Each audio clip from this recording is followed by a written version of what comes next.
So in this video, I wanted to ask a simple question. That is, what is America first? And is America allowing itself to get dragged into a war with Iran part of that agenda? Good questions. Yes, good question, I think. There are some people who think they know. National Review.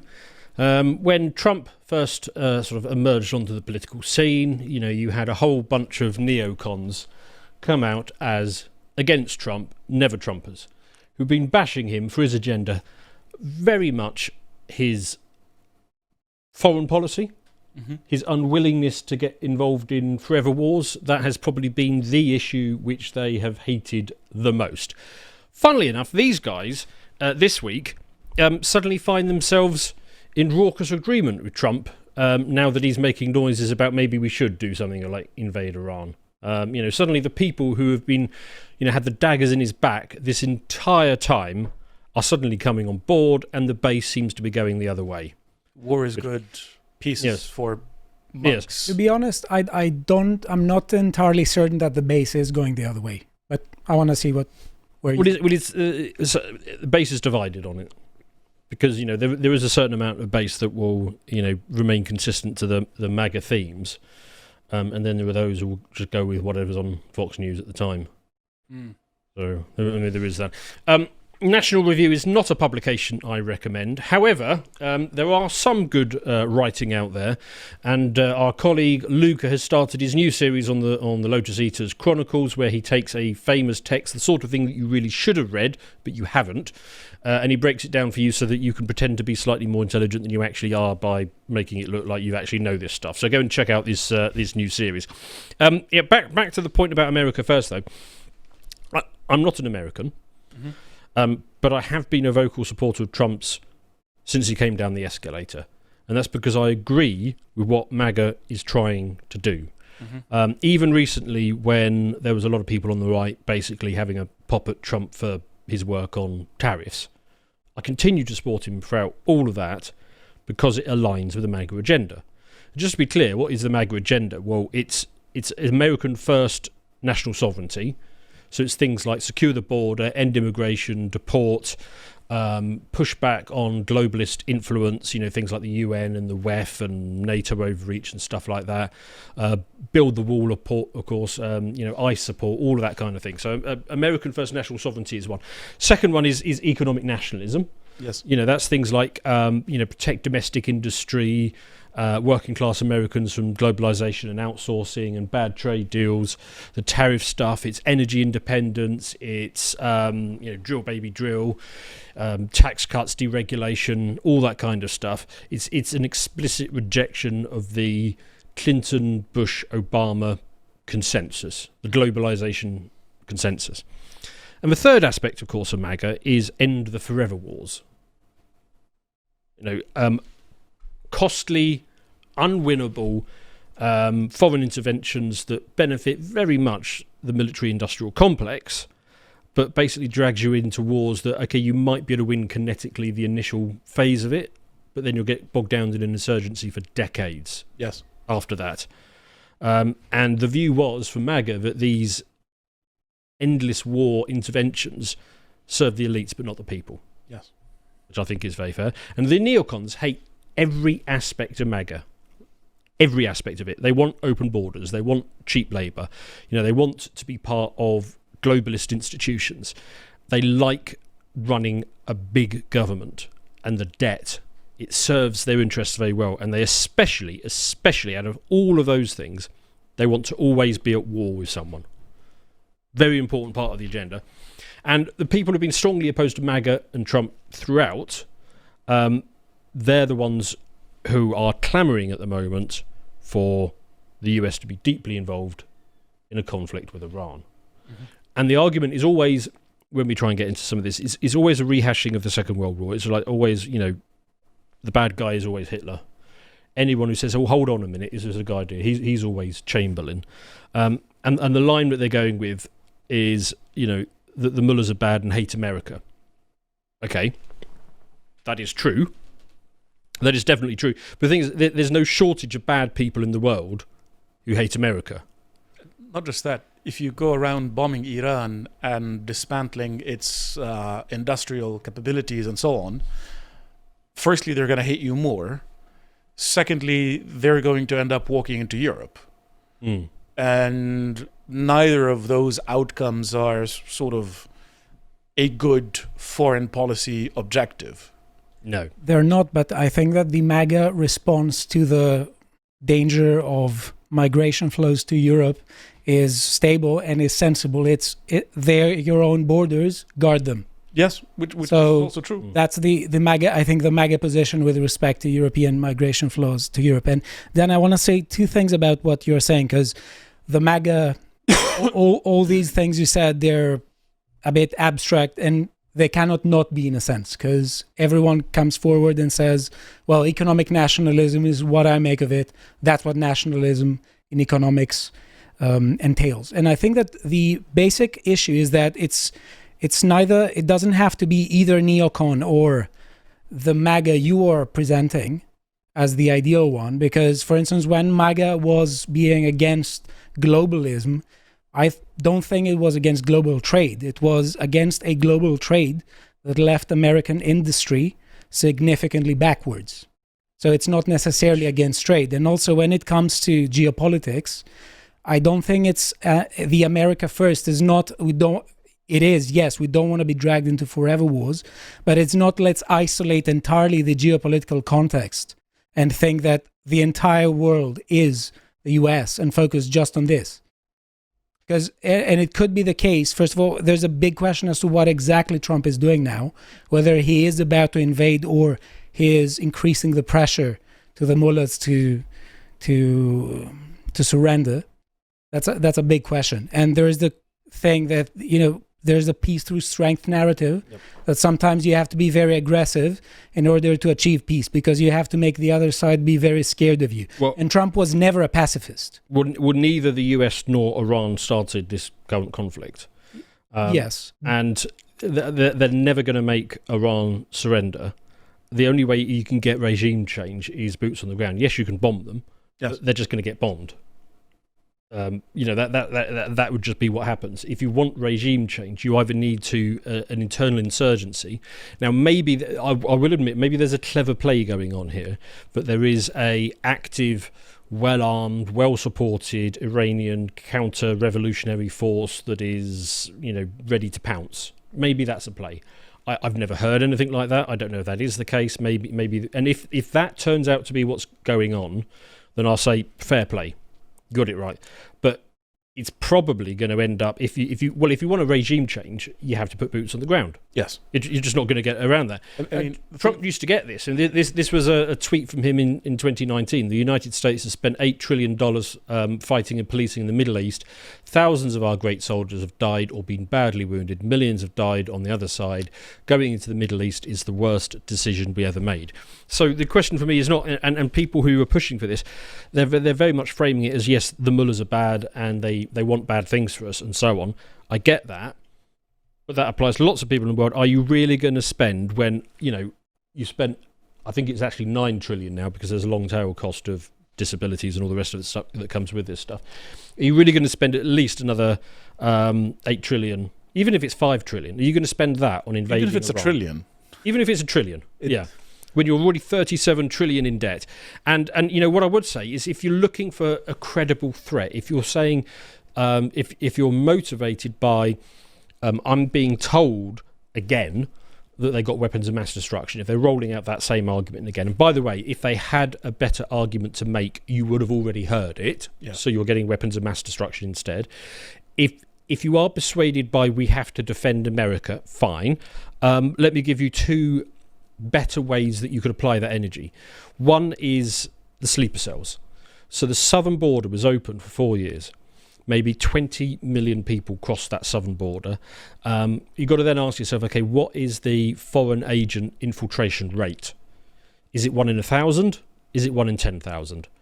1 in 1,000 feels maybe too much, and 1 in 10,000 feels too low. So let's just pick the middle point. Let's just say, okay, 1 in 5,000 people that came across that southern border was a foreign actor. Mm-hmm. And what are sleeper cells? Well, they're 3 to 5 people. So taking the middle line maths, there are probably 2,500 sleeper cells active in the US right now. If you want to defend America, which you should, do you achieve that by sending young boys off to die in Iran, or do you do it by rooting out the infestation that is already in your midst? Not just that. As of a couple of months ago, the American intelligence community was briefing that Iran was not seeking a nuclear weapon. This was the official line from American intelligence. And Iran was, complying with the non-proliferation treaty. So this is a war of choice by the Israelis. Not by the Americans. Not by the Americans. It's very clear that this time, even if they wanted to do it, they did not choose the timing of this. No. Okay, I have some issues that are a bit unclear with how I hear what you're saying. Because first of all, Trump, you're showing Trump's statement from 2019. I remember him in 2019 and before saying Obama's treatment of Iran's nuclear program has been atrocious. It needs to change. And he also went out and... Not giving them pallets of cash. I mean, yes, obviously. And he also went out and said, so long as I'm president of the US, Iran will have no nuclear weapons. This hasn't changed now in Trump 47. Okay. So this isn't just an issue of Israel. It could be the case, and I'm willing to, yes, I think that's plausible to say that a lot of sides don't want Iran to have nuclear weapons, but Israel may have extra reasons to not want but as for us Iran to have nuclear weapons. Only, 30 days ago, US intelligence put out a report saying, no, they don't have a nuclear. Yes, but the point and with even Trump, if they got one, they would still be deterrable. Yeah. They would still be deterrable. North Korea supposedly has one. Yeah, the point with Pakistan has one. The point with Trump, though, is that you frequently get conflicting statements. Yes, because he wants negotiation power. So a few months ago, he was in Saudi Arabia. Was it Saudi Arabia? Yeah, a couple of months ago, he was in Saudi Arabia and Qatar, in the UAE. He collected a couple of $1 trillion in promised investments. Exactly. He was also very much. He appeared to be pro Giuliani in Syria, which was something that not everyone was terribly psyched about. Yes. Yeah. So in that case, he made several statements that could be seen as being him trying to be less pro-Israel. And a lot of people who are very much anti-Israel on X, they were just cheering and say, yes, this is... So I think the main thrust of your debate here, Stelos, is that this is action driven by Trump. This does not look like this is a Trump-driven strategy. I think he's responding to actions that certain allies have taken which have forced his hand. And I think that the neocon establishment, which just dominates Washington, are forcing his hand on this. Yes. So I don't think, number one, that people are ordering Trump to act. I think he is acting on his own. That said, other actors are also acting on their own. So it could be the case that he says Israel is my ally in the region, and in geopolitics you need allies. And in America first doesn't mean you have no allies. So I think, and in some respects, there could be a sort of quid pro quo mentality. That's going to sound very cynical that I'm saying it now. I'm just describing what I think happens, because I have been a critical Trump supporter. I've never been someone who is mindlessly pro-Trump no matter what. But what it seems to be happening right now is that no one wants Iran to have a nuclear weapon. And Israel is saying, well, I'm going to do the dirty job if you'd like, but you help to increase the pressure on them. There's regime change. Is this you not accepting the narrative that this is all about a nuke? I think it's about the ballistic missiles. I think it's about opportunity for the Israelis. And I think when you think about American presidents, what I kept in mind until a couple of months ago, and then I made a mistake, was that Bush ran on wanting a conservative, limited foreign policy and was critical of Clinton for having gotten dragged into the Balkans. Then Obama, and then we ended up with Iraq and Afghanistan, which was not exactly a conservative foreign policy. Obama ran on a similar platform, saying, don't do stupid stuff and avoid stupid wars and things of that nature. He went to Syria. And he went to Syria and Libya and helped destabilize Sudan and supported the Saudis in the war in Yemen. And now we end up with Trump. And the narrative that seems to be sort of, or the reality that comes out of this, is that the American president's promises are not final, and that he isn't actually the final decision maker. Actually, the Pentagon gets to run things on its own. I know this for a fact. There is no way that the Israelis can do this campaign without full support from the Pentagon, without the American military establishment being supportive at every level, from satellite imagery to target identification to weapons selection. The Americans are hugely involved. And probably supplying weapons and fuel as well. Obviously. I don't deny this. My question is, why would people think that Trump should be taken off? I don't accept this is Trump's agenda. I think this has been fostered upon Trump. I don't think that if you had asked Trump a month ago, where are you going to be in a month's time, he would have said, I'll be ratcheting it up with Iran at this time. I think this was fostered upon him by the neocons and a certain ally who forced his hand on this. And I'd add a couple of points here. The American refueling tankers are moving towards Europe in a way that strongly suggests that American jets are going to start getting involved in the bombing. Now, maybe they'll reveal that it was American jets, maybe they won't. Fair enough. And a second American aircraft carrier is heading towards the region from Asia, and Britain has its own aircraft carrier in position in the region. I'm sure that'll be a game changer. And is helping defend Israel against missiles. I will have to respect... Yeah. Sorry, please finish the sentence. No, what I was saying is that even the Germans are involved in refueling Israeli aircraft. Yeah. The French are involved in intercepting Iranian missiles. Now, you could say intercepting Iranian missiles is good, but there's also the element that says that there are preparations for an active, full participation in war, which is exactly what this guy called President Donald Trump said is the worst decision ever made. But what I'm taking issue with is why people are surprised. Because in order to get elected as president of the United States, you need to have some people helping you and having your back. Yes. So it's not... And these people it's want not you to go something, to war all the time? And these people have an agenda, and they wouldn't pick Right. you if you weren't representative of that agenda. Are you but a saying lot the of price of people, entry is fighting Israel's wars? excuse me, no. Let me frame what I'm saying. I'm saying that for anyone to get elected into the presidency of the United States, they need to have a sort of some supporters in key positions, and these supporters have an agenda. So then, why have elections? They wouldn't have picked Trump to be the champion of that agenda if they didn't think that it was Trump's agenda. So what I'm saying is that what happens now seems to me to be entirely in line with what Trump says. And first of all, a war hasn't happened already. It could be that he's doing the madman. Well, which is why a lot of people are speaking out now and saying this is not part of the American First Agenda. Yeah, but and look, even it seems to me he's acting like he's doing the madman theory. Possibly, which is part of his negotiation. If it is a negotiation strategy, fine. But I still think this has been fostered upon him. It was not his choice. And even if Iran does get a nuke, I still don't accept that that's a threat to the US. We can see Iran's missile capability. They're nowhere near intercontinental ballistic missiles. Absolutely nowhere near that.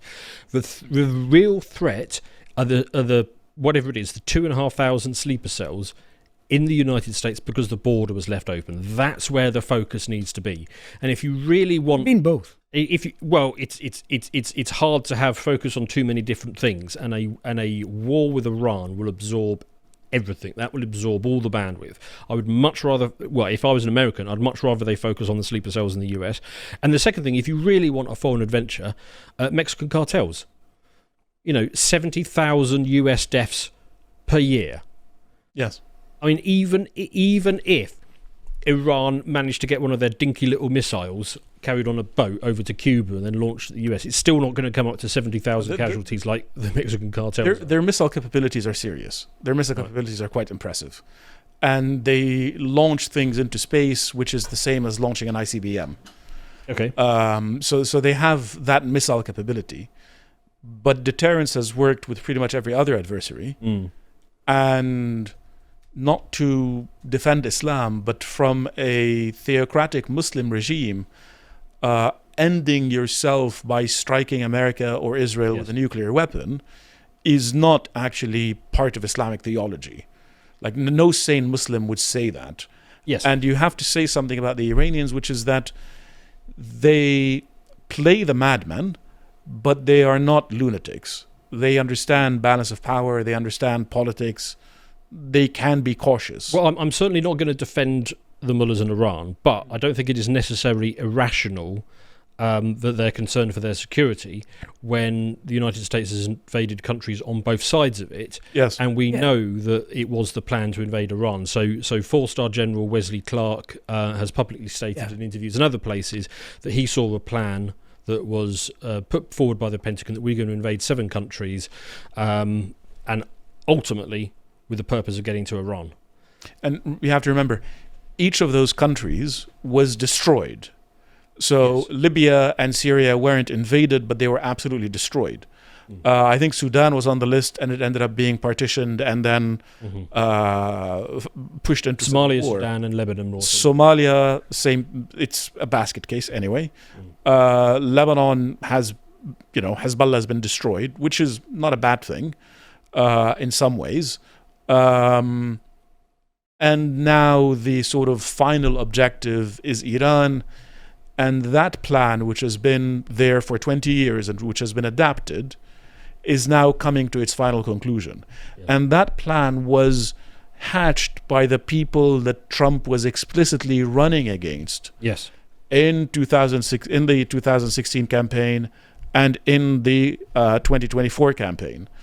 So that he would sort of do this roundabout thing so that 10 years down the line, he would be the one to smash Iran, doesn't seem like it was his original. Actually, Stones, before you jump in, can I just quickly show my next link? Because I think it might be... Yeah, I also want to make a geographical point. Yeah, and that's the sort of point I'm making. That plan of invading those 7 countries and ultimately arriving at Iran, I mean, that makes sense because actually when you look at the region... It's very rocky. Okay, let's get rid of that.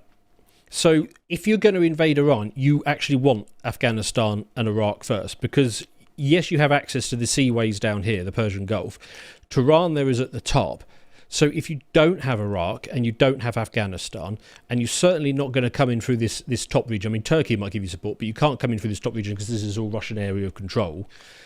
You're going to have to push in through the bottom. So you'd probably come in here. Well, actually, I don't know what you think about this for us, but you'd probably come in through the Gulf of Iran down here. You'd see something like this port down here. This is a big oil region, and that could be your beachhead. That would feasibly be your beachhead. And another reason we might come in there, apparently, there's a big Arab population which are then opposed to there's a Persian majority. So you get at least enough support to do something down here.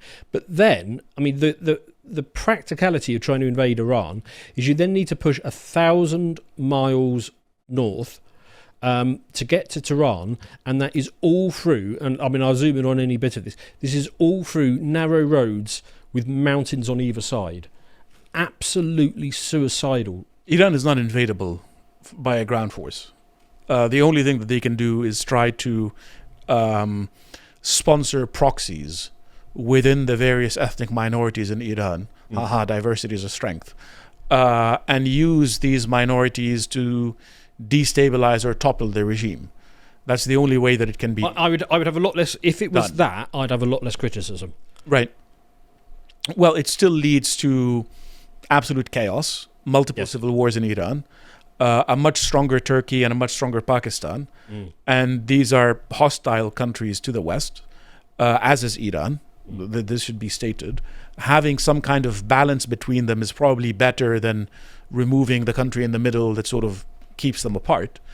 And this ends up becoming a major destabilizing force throughout the region. And actually destabilizing and whatever else. I mean, it's all baked in on the assumption that, you can just spread Western-style democracy into these countries. I mean, democracy no longer works in Britain because we've imported so many people, from regions of the world like this. you can't go to a region like this and install a democracy. If you destabilize the mullahs, yes, you might succeed in getting rid of them, but what would you get in their place? And Yes. I don't think you can just assume a king. Western-style democracy will emerge.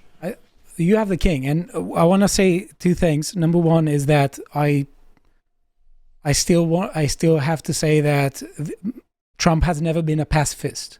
Yeah, fair enough. So his non-pacifism and his America first has never been, I'm going to Pacifism destroy is a bad the idea. military and I'm going to denuclearize it. No, That has never I'm not been making part that of claim. it. No. If you go on the map a bit to the west, you'll see the Suez Canal. There's a lot of the time clash with pirates and the U.S. Navy, but also the Russian Navy. I think you mean further south, further west in the Suez Canal, close to Egypt, and opposite Saudi Arabia and Yemen. Okay. So I'm saying that you never hear people being anti-war when the U.S. Navy is involved there in local clashes with pirates. So what I'm saying is that the MAGA base isn't necessarily anti having a force. They're very pro a strong military. Also when It's just getting dragged into because if you try and invade Iran, you might win the upfront kinetic bit fairly quickly, but you'll be bogged down in insurgency for 30 years trying to do anything. It could be the case, but I haven't heard anyone speaking about spreading democracy in Iran right now. Well, whatever maybe I haven't whatever heard they people, mean by regime every change. person I've seen who is in the pro-Israel side, they're saying basically it's Operation Rising Lion, and they want to help the Pahlavi, the king, be restored. Haven't heard former crown prince, Yes.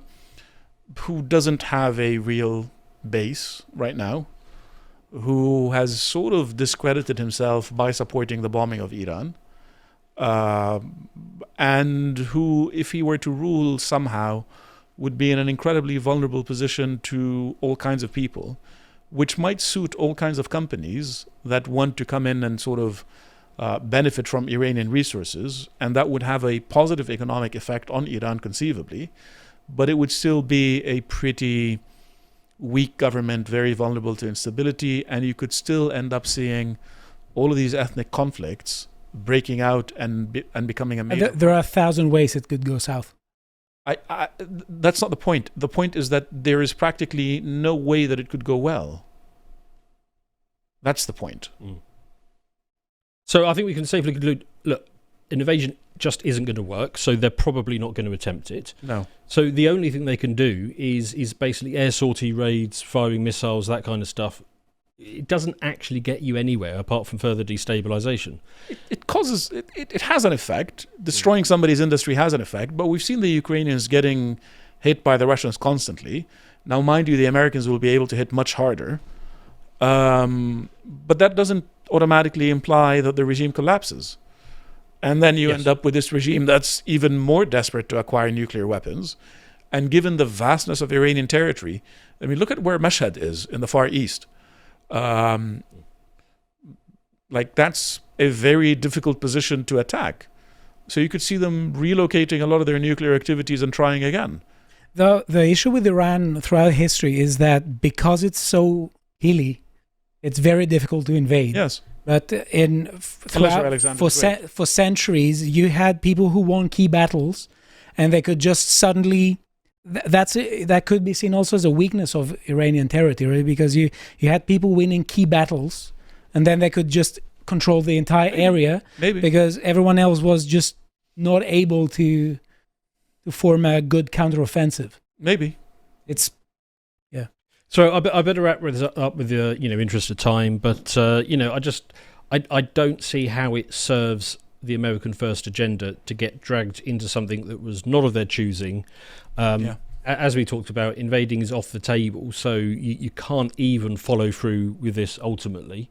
You're just going to spend an awful lot of money. You're going to be dragged into Middle Eastern politics again.